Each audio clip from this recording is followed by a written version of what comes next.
इस खास विजुअल विश्लेषण में बहुत बहुत स्वागत है। इंटरनेट पर मौजूद ढेरों रिसर्च और ऑडियो चर्चाओं को आज हमने इन बेहतरीन इमेजेस और स्लाइड्स में पिरोया है ताकि एक बहुत ही दिलचस्प विषय को आसानी से समझा जा सके। आज का विषय है हर आधुनिक घर की सबसे बड़ी जरूरत यानी ऊर्जा स्वतंत्रता। तो बिना किसी देरी के चलिए सीधा मुद्दे पर आते हैं और समझते हैं कि कैसे आज के घर अपनी बिजली खुद बना रहे हैं। अब शुरुआत करते हैं एक बहुत ही अजीब लेकिन एकदम चुभने वाले सवाल से। जरा सोचिए, बाहर कड़ाके की धूप है, छत पर लगे सोलर पैनल पूरी ताकत से बिजली बना रहे हैं और अचानक इलाके की बत्ती गुल हो जाती है और इसके साथ ही पूरा घर भी अंधेरे में डूब जाता है। लाखों रुपए खर्च करने के बाद भी पावर कट में पसीने छूट रहे हैं। मतलब ये तो बहुत बड़ी विडंबना है ना। आज के हमारे इस पूरे एक्सप्लेनर का मुख्य आधार यही सवाल है। तो इस समस्या का समाधान क्या है? रेजेंट एनर्जी सॉल्यूशंस का ये लोगो इसका एकदम सटीक प्रतीक है। ये हमें दिखाता है कि हम सिर्फ उन पुराने साधारण सोलर पैनल वाले दौर से काफी आगे निकल चुके हैं।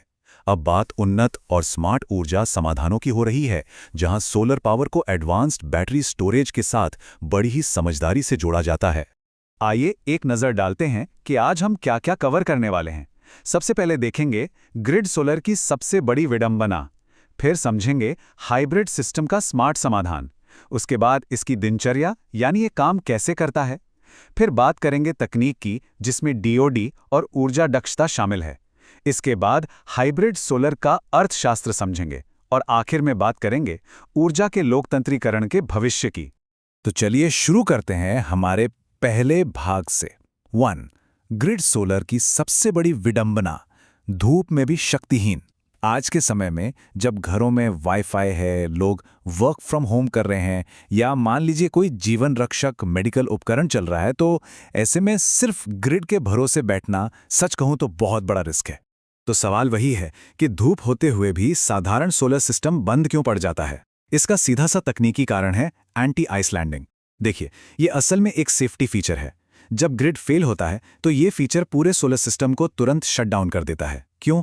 ताकि बाहर जो लाइनमैन तारों की मरम्मत कर रहा है उसे करंट न लग जाए। सेफ्टी के नजरिए से तो ये बिल्कुल सही है, 100% जरूरी है। लेकिन जरा सोचिए उस घर के बारे में जहां अचानक इंटरनेट या कोई जरूरी मेडिकल मशीन बंद हो जाती है। उनके लिए तो ये किसी बुरे सपने जैसा है। और यहीं से हम बढ़ते हैं दूसरे भाग की तरफ। 2. हाइब्रिड सिस्टम का स्मार्ट समाधान, जिसे हम 5G अपग्रेड कह सकते हैं। ये ऊर्जा की दुनिया का एक ऐसा मास्टर स्ट्रोक है जो आज के आधुनिक घरों की बुनियादी जरूरत बन गया है। इस चीज को समझने के लिए इंटरनेट पर एक बहुत ही मजेदार तुलना दी गई है। पुराने ग्रिड कनेक्टेड सिस्टम को एक ऐसे स्मार्टफोन की तरह मानिए जो सिर्फ वाईफाई पर चलता है। जैसे ही नेटवर्क गया मतलब ग्रिड फेल हुआ, फोन एकदम बेकार।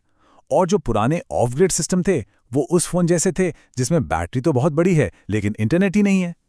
लेकिन हाइब्रिड सिस्टम ये बिल्कुल आज के लेटेस्ट 5G स्मार्टफोन की तरह है।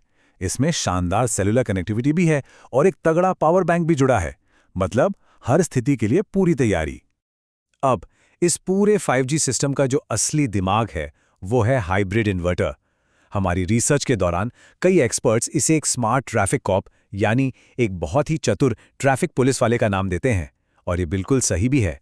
ये इन्वर्टर हर सेकंड ये फैसला लेता है कि सोलर पैनल से जो बिजली आ रही है उससे अभी घर के टीवी फ्रिज में भेजना है या बैटरी चार्ज करने के लिए भेजना है या फिर जो बिजली बच गई है उसे वापस ग्रिड में भेजना है।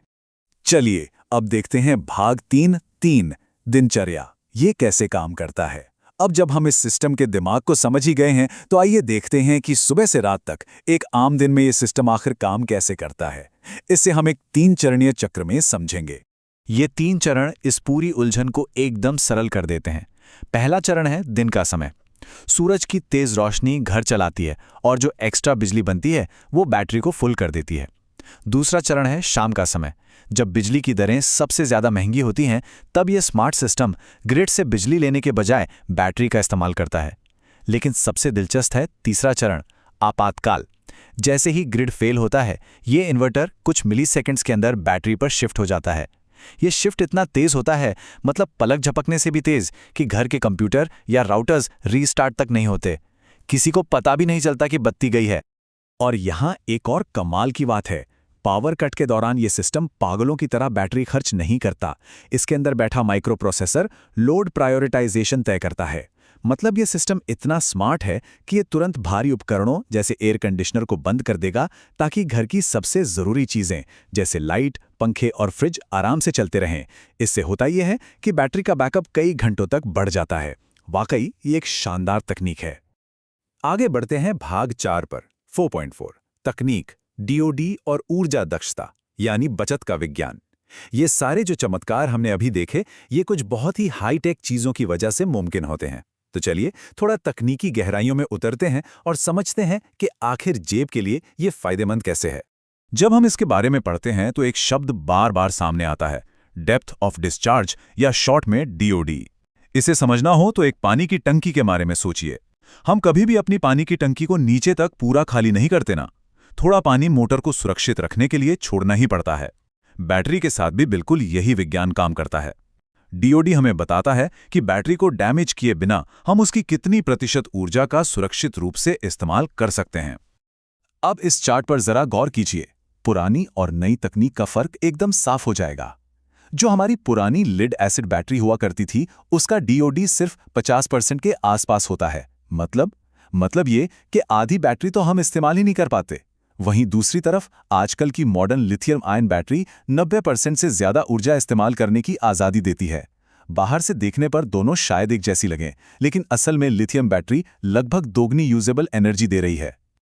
और इसी से जुड़ा है एक और भारी भरकम शब्द, राउंड ट्रिप एफिशिएंसी।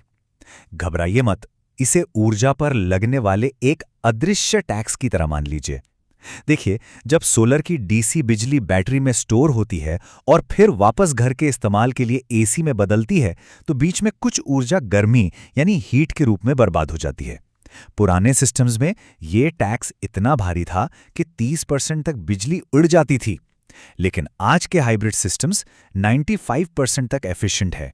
सीधा सा गणित है, ऊर्जा का नुकसान कम मतलब बचत ज्यादा। चलिए अब आते हैं भाग 5 पर। 5 हाइब्रिड सोलर का अर्थशास्त्र, आरओआई और सेल्फ कंजम्पशन। तकनीक की बातें तो बहुत हो गईं, अब जरा पैसों की बात कर लें। आखिरकार इसे लगाना एक बहुत बड़ा फाइनेंशियल डिसीजन है। शुरू में पैसा काफी लगता है, बिल्कुल एक नई इलेक्ट्रिक कार खरीदने जैसा। लेकिन ये निवेश रिटर्न कैसे देता है? स्क्रीन पर दिख रहा ये 8 रुपए बनाम 3 रुपए का आंकड़ा बहुत ही दिलचस्प कहानी कहता है। आमतौर पर लोग सोचते हैं कि दिन में जो एक्स्ट्रा बिजली बची उसे ग्रिड को बेच देते हैं, मुनाफा होगा। लेकिन हकीकत में ग्रिड उस बिजली के शायद 3 रुपए प्रति यूनिट ही दे, और उसी दिन शाम को जब ग्रिड से बिजली खरीदी जाती है तो वही बिजली 8 रुपए प्रति यूनिट में पड़ती है। हाइब्रिड सिस्टम क्या करता है, वो खुद की बनाई बिजली को स्टोर करता है और शाम को 8 रुपए वाली महंगी बिजली खरीदने से बचाता है। इसे तकनीकी भाषा में सेल्फ कंजम्पशन कहते हैं, और यकीन मानिए असली बचत यहीं से होती है। और सबसे मजेदार बात पता है क्या है? ये सब कुछ पर्दे के पीछे नहीं होता। इस सिस्टम की जान है इसकी पारदर्शिता। एक शानदार मोबाइल डैशबोर्ड मिलता है। कभी भी कहीं से भी फोन पर लाइव देखा जा सकता है कि पैनल कितनी बिजली बना रहे हैं, घर कितना खर्च कर रहा है और बैटरी की हेल्थ कैसी है। ये सारा डेटा सीधे हाथों में होता है, जो बिजली खर्च करने के तरीके को पूरी तरह से बदल कर रख देता है। अब हम आ गए हैं अपने आखिरी पड़ाव भाग 6 पर। 6 ऊर्जा के लोकतंत्रीकरण का भविष्य, ग्रिड से परे। आज की बचत तो हमने देख ली, लेकिन जो घर आज इस हाइब्रिड सिस्टम को अपना रहे हैं, वो दरअसल आने वाले 20-30 सालों के लिए खुद को फ्यूचर प्रूफ कर रहे हैं। भविष्य की जो संभावनाएं हैं ना, वो लिटरली बहुत रोमांचक हैं। आने वाले समय में हर घर में इलेक्ट्रिक गाड़ियां होंगी, जिससे घर का लोड अचानक दोगुना हो सकता है। ये हाइब्रिड सिस्टम उस एक्स्ट्रा लोड को संभालने के लिए अभी से तैयार है। और तो और इंटरनेट पर जिस चीज़ की सबसे ज़्यादा चर्चा है, वो है व्हीकल टू होम यानी V2H तकनीक। ज़रा कल्पना कीजिए, आने वाले समय में इलेक्ट्रिक कार सिर्फ चलने के काम नहीं आएंगी, बल्कि वो एक विशाल पावर बैंक बन जाएगी। अगर कोई बड़ी इमरजेंसी आती है तो कार पूरे घर को बिजली दे सकेगी। ये लिटरली एक गेम चेंजर है। खैर, इतनी सब अच्छी बातों के बीच एक सख्त चेतावनी भी जरूरी है। रिसर्च से ये बिल्कुल साफ है कि ये कोई ऐसी चीज नहीं है जिसे खुद तार जोड़कर चला लिया जाए। ये कोई one size fits all system नहीं है।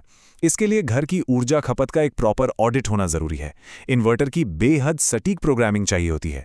अगर बैटरी की वोल्टेज सेटिंग में जरा सी भी गड़बड़ी हो गई तो सिस्टम तो खराब होगा ही, बल्कि आग लगने जैसे गंभीर खतरे भी हो सकते हैं। इसलिए हमेशा एक सर्टिफाइड एक्सपर्ट का होना बिल्कुल अनिवार्य है।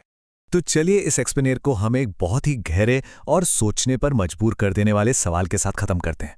सोचिए, क्या भविष्य में हमें उन विशाल केंद्रीकृत पावर प्लांट्स की जरूरत रह जाएगी, जब हर एक घर खुद में एक आज़ाद माइक्रोग्रिड बन जाएगा? एक ऐसा घर जो अपनी बिजली खुद बनाएगा, स्टोर करेगा और शायद दूसरों के साथ उसका व्यापार भी करेगा। ये तकनीक अब सिर्फ बिजली का बिल बचाने तक सीमित नहीं है, ये ऊर्जा के लोकतंत्रीकरण की एक बहुत बड़ी क्रांति है। इस विजुअल विश्लेषण में हमारे साथ जुड़ने के लिए बहुत बहुत धन्यवाद।